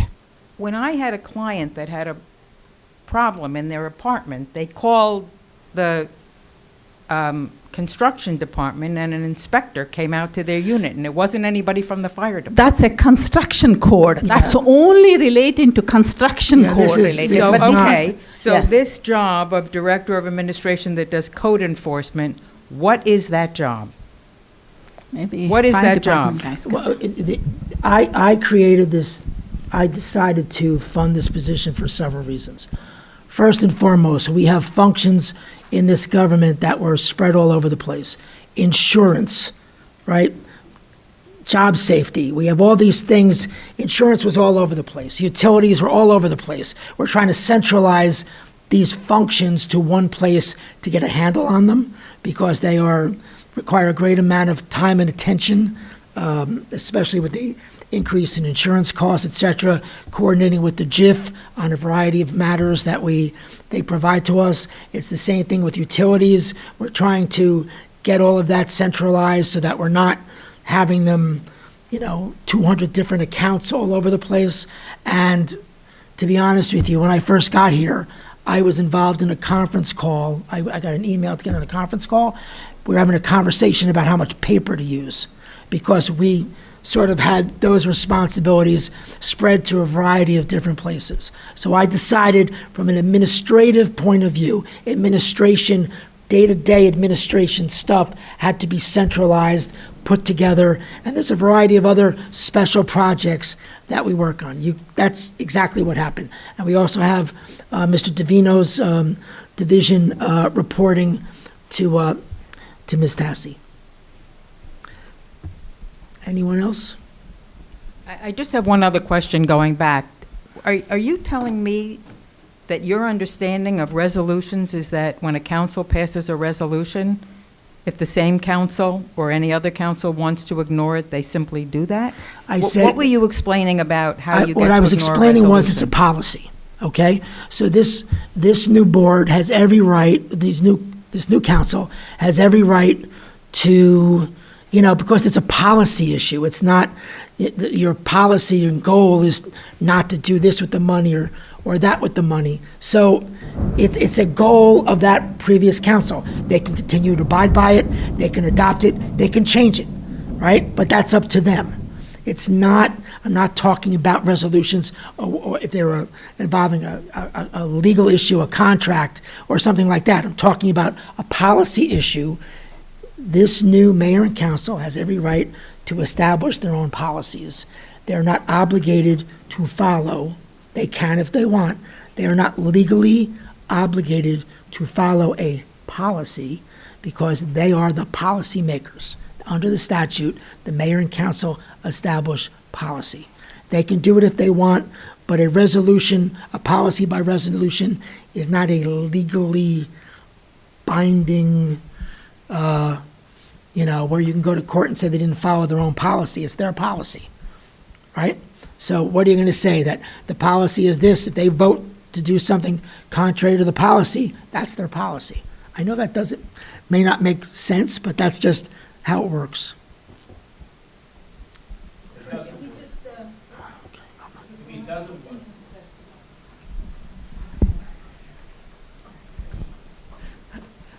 Sorry, just to go back to Joan's question about the Director of Administration and your explanation that, what? No, so the question is, functions were spread all over, and this, the purpose of this position is to centralize a number of functions. But if that's the case, then it would seem to me that there are other employees where they're no longer doing those jobs that they were doing before because you transferred those jobs to this new position. So some accommodation has to be made, as far from a cost perspective, right? Because when you look at this, we're paying all the employees to do their jobs. Now we hire a new employee to do their jobs. So it just seems like we're paying for the same thing twice. We're not taking the responsibility away and giving someone, a free day to sit at their desk and do nothing. These jobs were spread, these responsibilities were spread everywhere. And I thought to be fiscally responsible, things like insurance should be centralized. We pay a lot of money for insurance. We deal with a lot of claims. There's an extraordinary amount of coordination. Same with. Administration is doing the insurance stuff? Yes. Before that, it was the manager's secretary was the lead on insurance. And she's no longer there, but it was literally, that's who was the primary person dealing with the joint insurance fund for all of our insurance matters. Why wasn't that the law department? The law department it's never been in the law department, and the law department has 2 lawyers and 1 admin staff. That's all that's there. But most of the costs that the JIF covers on behalf of the township are legal fees, right? I have a 30. No. We have all the workers' comp claims, all of this stuff has to be coordinated for documents, and a lot of it is the law department, but in terms of day-to-day monitoring, making sure all of these premiums are paid, dealing with, I must get a dozen emails myself from various parts of the JIF on a daily basis, because insurance is a big part of government, and it should not be left to an administrative assistant who has, added to their responsibilities. And that's why we centralized, that function. And they represent us at that. We also have a safety committee, which is, is part of our insurance costs. You probably, if you read the newspapers, and it's cost of insurance has gone up dramatically everywhere, including for the JIF and including for us. So a big push now is going to be job safety and basically minimizing the number of claims. The goal is to reduce the number of worker comp claims, have that training, mandating all of that training, and that's also one of the responsibilities, because in order to get the discount from the JIF, we have to make sure that everybody is trained in those safety things. And we've done a decent job. We can do a better job. And our goal is to minimize, and it should always be, to minimize accidents and have the safest accident-free, in a lot of places, how many days they've gone without someone being hurt.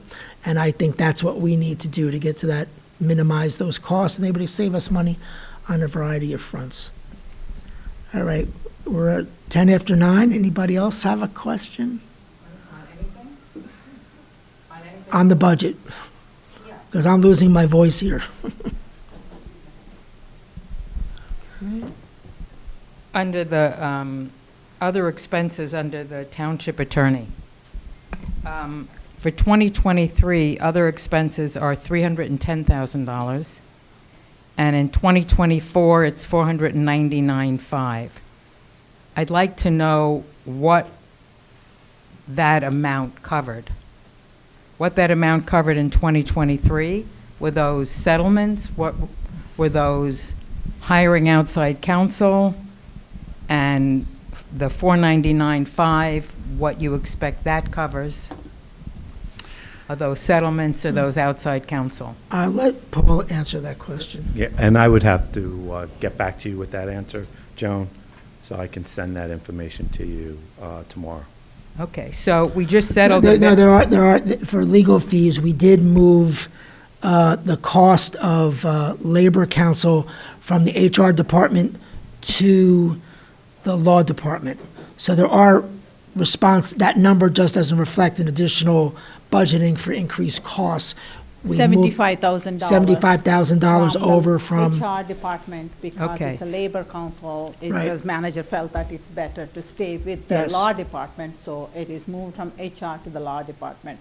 So the law department has labor counsel, conflict counsel, litigation counsel, and vacant property counsel. Okay, so this is basically counsel. It's And we added one more, which is land use and redevelopment council. okay. So Paul, basically, this is outside counsel.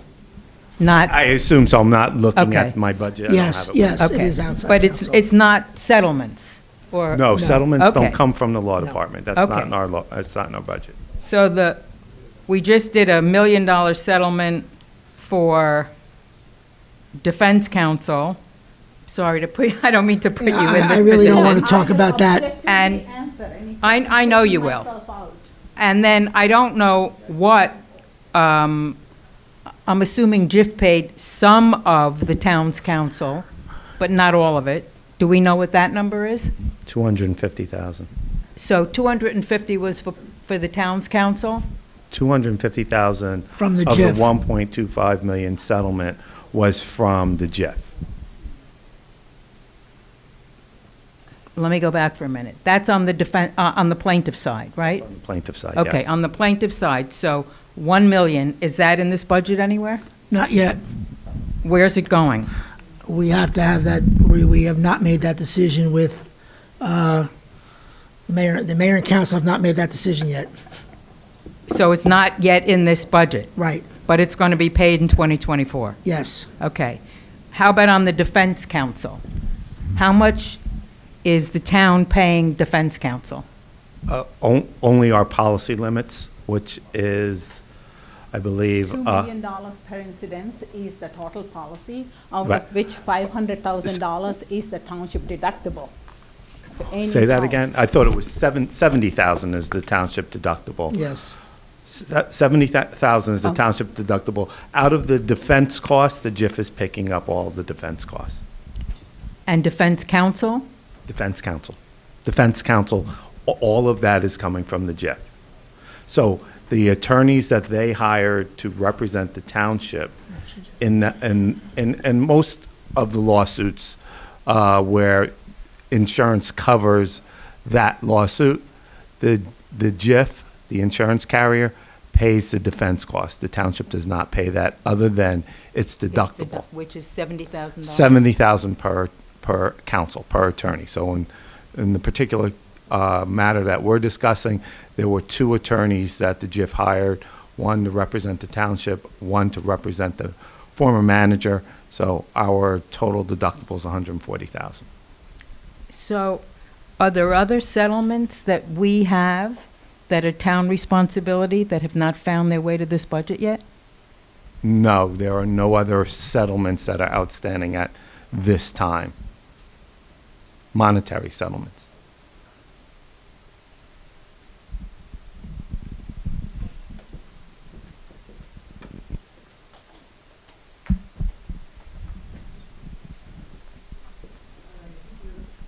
I think we're done for the evening. If you have any follow-up questions, please feel free to contact me or any of the department heads. I appreciate all of you coming tonight. Department heads, see you bright and early tomorrow. Thank you.